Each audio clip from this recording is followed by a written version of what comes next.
Vamos con Sergio Gutiérrez Luna, que es el nuevo presidente de la Cámara de Diputados. Y yo, sin más desenvaino y disparo. A ver, gracias, diputado, por la oportunidad de conversar. Y le pregunto esto. Ayer se acercó la ministra presidenta de la Suprema Corte al Senado de la República. Y hoy, anoche mismo, el presidente del Senado decía, de todas maneras la reforma va, pero en la mañana la presidenta todavía fue más contundente. Yo me enteré de eso en las redes, no tengo más información que lo que está publicado en las redes. ¿Por qué? ¿Qué quería hacer la ministra presidenta al ir a la Corte? ¿Qué impresión le dio a usted? Ir al Senado. Ir al Senado. ¿Qué impresión le dio a usted, Sergio Gutiérrez Luna? Hola, ¿cómo están, Álvaro, Alejandro? Buenas noches, un gusto saludarlos. Fíjate que vi las fotos, vi las reacciones, vi algunos comentarios. Específicamente no sé a qué evento fue al Senado, porque estoy atento a lo que pasa aquí en la Cámara y no vi qué tema era, pero sí vi lo que dijo el presidente Noroña, de que había tenido un diálogo con ella, que había tenido un entendimiento, un acuerdo, y que ese acuerdo era de poder platicar, ¿no? Es lo que yo más o menos detecté de los medios sobre ese punto. ¿Qué te diría yo? Si esa plática conlleva colaboración para la implementación de la reforma, pues qué bueno, me daría gusto. A ver, recordemos un pendiente. El Consejo de la Judicatura no le quiso enviar al Senado las vacantes para poder definir cuáles son los lugares que se van a poner en este proceso para integrar a los jueces y juezas federales. Si de esa plática se derivan soluciones como, por ejemplo, este problema, yo lo voy a celebrar. Pero si no tiene nada de fondo o algo que contribuya a la implementación de la reforma constitucional para la elección democrática de jueces, juezas, magistrados, ministros de la Suprema Corte, entonces no sirve para nada. Esa es mi opinión. Porque si estamos hablando de un diálogo entre poderes, entonces lo normal es la colaboración. Y ya hay que también decir otra cosa. Un hecho innegable es el de que la reforma constitucional ya es vigente, está publicada, tenemos que acatarlas todas y todos. No hay recurso legal para poderla combatir y tampoco las suspensiones proceden. Yo presenté una iniciativa la semana pasada para reafirmar, ojo, reafirmar esto que acabo de decir. Porque hay algunos que quieren no verlo. Bueno, los que no lo quieren ver, vamos a reafirmarles la realidad jurídica, que es esta reforma constitucional es definitiva, es inatacable, tenemos que cumplirla. Es que, en efecto, puede ser un acto de cortesía, pero como acto de cortesía es absolutamente irrelevante para efectos prácticos de acatamiento de lo que ya es ley suprema, que ya está en la Constitución, cuya efectivamente cuya vigencia es inatacable, salvo por vicios de procedimiento. Bueno, pero lo que ya es un hecho es que los pasos a seguir ya están calendarizados, ya están previstas inclusive las reformas que se han enviado al Senado para su discusión y aprobación, y que van a derivar pues tan pronto como la próxima semana, probablemente, diputado, para que sean ratificados en la Cámara de Diputados. Esa es la ruta que lleva ya esta proceso electivo, ya no reforma, sino un proceso electivo de los juzgadores de México. Es correcto. Están hoy debatiendo en el Senado estas dos leyes secundarias, pasarán con nosotros tal vez mañana, pasado. Nosotros la próxima semana las vamos a estar procesando y estaba hace rato con la gente aquí de Cámara trazando un calendario de cómo pudiera procesarse. Pero fíjate, retomando un poco el tema, Álvaro, Alejandro, yo tengo una duda y a lo mejor es duda porque no vi por ahí, pero dijo algo la ministra presidenta, dijo algo Norma Piña, es decir, vi lo que dijo Noroña. Dijo, hay un entendimiento, pero ella dijo algo, o sea, si hay un entendimiento o de la plática con el presidente del Senado, vamos a empezar a tomar acciones para la implementación de esta reforma constitucional. O sea, dijo algo, yo vi que no. Entonces, pues tienes razón, o sea, si no hay voluntad para el fondo, entonces es algo meramente simbólico. Y se puede tomar el café con cualquier persona, no pasa nada. Y no pasa de que sean 10, 15, 20 minutos que uno pues destine el tiempo para conversar, pero nada más. Ahora, si obviamente ella está haciendo política, pues a ella le interesaba la foto, estaba muy risueña, se tomó la foto ahí en el Senado y todo. Si ella lo busca a usted, ¿cuál va a ser su respuesta, diputado? Usted, no solamente como diputado, sino como presidente de la Cámara de Diputados. No, a ver, yo tengo la obligación, por supuesto, de recibirla, represento a la Cámara de Diputados. Lo que sí plantearía es una agenda con puntos específicos. Primer tema, nosotros tenemos notificaciones de suspensiones por los jueces y le diría cuál es el estatus de suspensiones. No podemos observarlas porque la ley de amparo establece la improcedencia contra reformas a la Constitución. Y le informaría y le preguntaría cuál sería el tema sobre eso y también un poco de qué manera colaboraría esta Suprema Corte con la implementación. Y eso sería lo que yo informaría. Me dijo que sí, me dijo que no, hubo receptividad para darle a la ciudadanía un resultado de una reunión de ese tamaño. Es lo que yo pienso que se debe de hacer. Y si la ministra no tiene receptividad, pues también comentarlo, no pasa nada. Entonces ya queda así en el tema de toma de café o de charla amena, por más, digamos, que pudiera no aportar nada en todo caso. Diputado Sergio Gutiérrez Luna, usted tiene la investidura de presidente de la Cámara de Diputados, una de las cámaras de uno de los poderes de la Unión. ¿Advierte usted y alertaría inclusive de un propósito de un grupo mayoritario de ministros, de un grupo mayoritario de consejeros de la Judicatura, de un grupo mayoritario de magistrados y de jueces, de sabotear, de boicotear lo que ya es un mandato constitucional con una determinación de la Corte que con base en una ley secundaria, en la ley orgánica del Poder Judicial de la Federación, pueda acotar o revertir, dejar sin efecto lo que aprobó el constituyente permanente? ¿Ve usted ese riesgo? A ver, lo veo y no solo lo veo, existe. Y te voy a decir, jueces, 70 o más, han emitido suspensiones violando la ley de amparo y violando la Constitución. Eso no es una suposición, no es una opinión que tú me estás preguntando y que yo te estoy dando. No. Están los documentos jurídicos que son estas suspensiones que han emitido más de 70 jueces pretendiendo que los órganos, incluidos el INE, que ya tuvo que recurrir a otra instancia, no siga con este proceso que le ordena la Constitución. Entonces, un primer tema.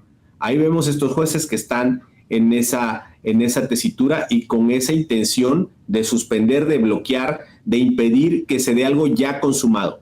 En el caso de los ministros, ahí me llamó mucho la atención esta consulta a trámite que se resolvió la semana antepasada, si mal no recuerdo, porque si finalmente lo que ellos dijeron es que solo le daban cauce para que tuviera una vía y en esa vía se analizara incluso su desechamiento, pues lo propio era que si ya iban a analizar algún momento futuro la admisión o el desechamiento, pues no generaran suspicacias. No ganamos nada alimentando con la posibilidad de aquí tengo vivo tu asunto, aquí lo tengo vivo y ya lo pasé a otra instancia y otra instancia va a decir si sí o si no, pero sigue vivo. ¿Para qué? Si es claro que el 135 establece que las reformas a la Constitución las hace y solo las puede hacer el constituyente permanente, que es 2/3 partes de diputados, 2/3 partes de senadores, mayoría de las legislaturas, y eso lo conseguimos nosotros con voto de los ciudadanos. Lo estamos haciendo con una legitimación democrática, Álvaro Alejandro. La reforma al Poder Judicial tiene la legitimación democrática emanada de la votación del 2 de junio. No es un capricho de diputadas, diputados, senadores, no es un capricho, es un mandato popular y no pueden 8 personas sobreponerse a esto, porque entonces yo pues llegaría a una conclusión. Entonces mejor que esas 8 personas escojan a los 500 diputados, a los 128 senadores y nos ahorramos un recurso importante en las elecciones. Por eso la pregunta, ¿hay un plan de sabotaje para descarrilar la elección sí, de juzgadores? Claramente sí. Ahí están los hechos de las suspensiones de los jueces de distritos. Ahí está esta consulta trámite que aprobaron 8 ministros que a mi juicio no debieron de haberla aprobado. Yo creo que es un plan y son acciones encaminadas a lo que estás diciendo, Álvaro. Me regreso a la reunión entonces del día de ayer de la ministra presidenta de la Corte. Si hay un plan, si hay un proyecto para boicotear la elección de los juzgadores, si no existe voluntad en los hechos y todo lo contrario, hay una lluvia de amparos para intentar boicotear lo que ya está en la Constitución, entonces, ¿a qué fue la ministra? ¿Cómo lo traduce? Por eso te decía, si ella no anunció nada, si no hubo una conclusión tangible de voluntad a través de hechos o de actos, pues una reunión de cortesía, de protocolo, que puede darse, no digo que no, pero que impacte en la implementación, pues hasta el momento que yo haya visto de 0, hasta el momento. Ojalá me equivoque.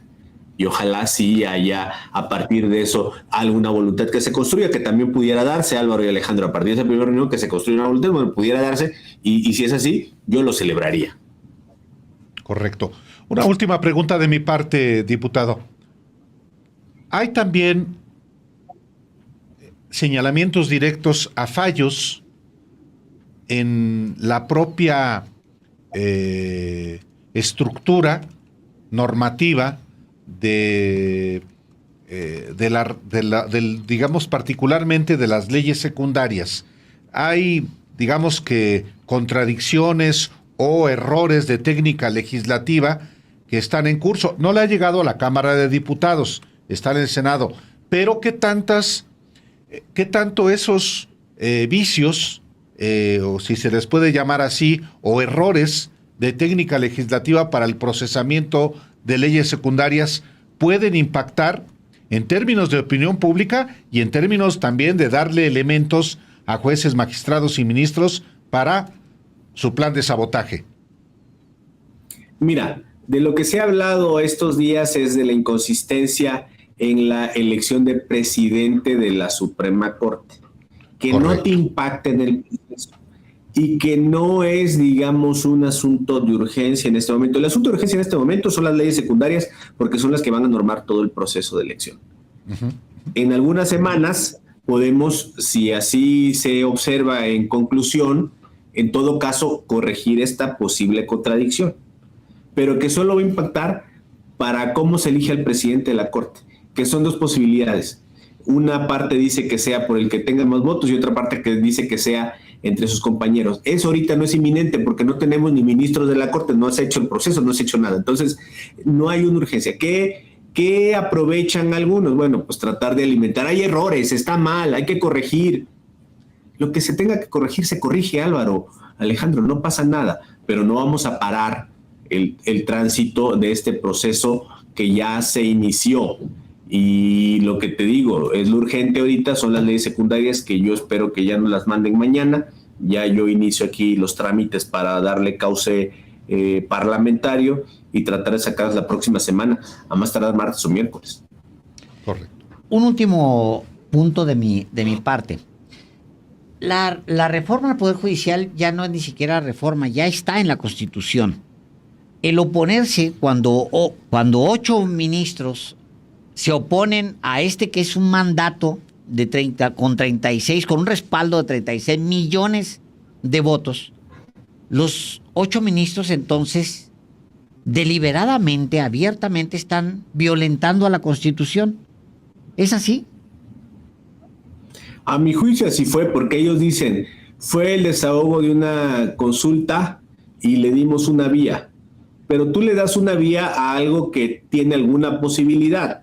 A mi juicio era, esta consulta es improcedente porque no es posible analizar el fondo de la petición, que es si la reforma es constitucional o no. Entonces, con independencia que se le dé una vía o no, aún dándosela, pues no podrían acogerse a la pretensión de los que están promoviendo. Es decir, fue algo ocioso que nada más metió ruido y que nos evidencia una intencionalidad.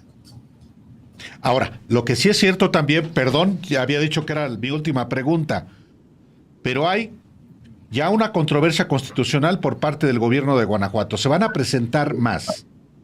Se van a presentar acciones de inconstitucionalidad. Ya hoy el PRI lo anunció y el PAN lo va a hacer también. Y eso, una vez más, va a generar los insumos que los ministros están esperando para emitir pues una resolución que en el fondo lo que busca es que las cosas queden como antes de lo que el constituyente permanente aprobó.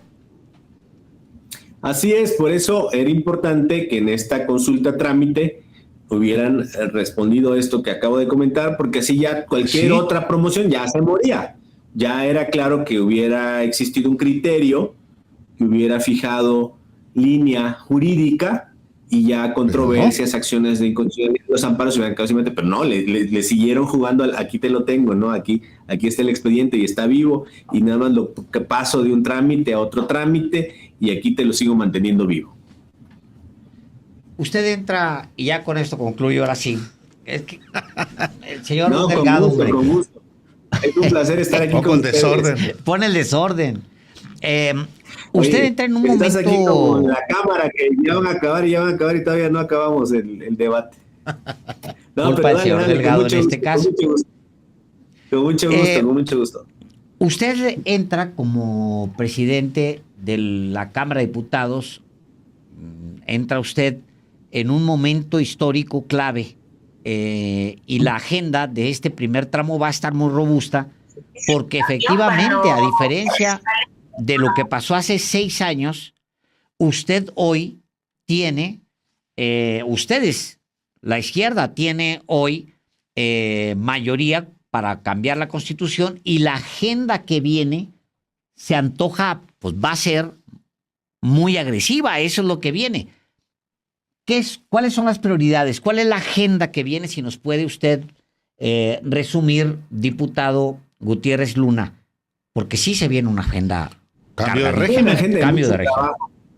Viene una agenda de mucho trabajo. A ver, esta implementación de la reforma al Poder Judicial implica la modificación de muchas leyes. Hoy estamos hablando de 2 que todavía ni han llegado, pero se van a modificar muchas más. Y vamos a estar esperando recibir las reformas en materia de género que mandó la presidenta también esta semana al Senado. Ahorita estamos debatiendo aquí abajo en el Pleno la reforma en materia de empresas estratégicas para la CFE y para Pemex. Ayer debatimos la reforma en materia ferroviaria, que debo decirlo también fue aprobada por unanimidad. Eso hay que reconocerlo. Cuando así es, hay que reconocerlo. Se pudo tener un acuerdo con la oposición y fuimos todos juntos. No hubo un solo voto en contra ni una abstención, y así fue. Lo digo porque también es importante señalarlo. Y luego vamos a tener ya la próxima semana este desahogo y ir desahogando poco a poco las 18 iniciativas que anunció la presidenta Claudia Sheinbaum.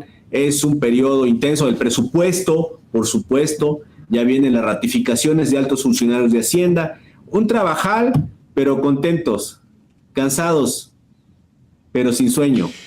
Sí. Pues sí. Cambio de régimen, sin duda, con todo estas cambio de la arquitectura institucional y legal.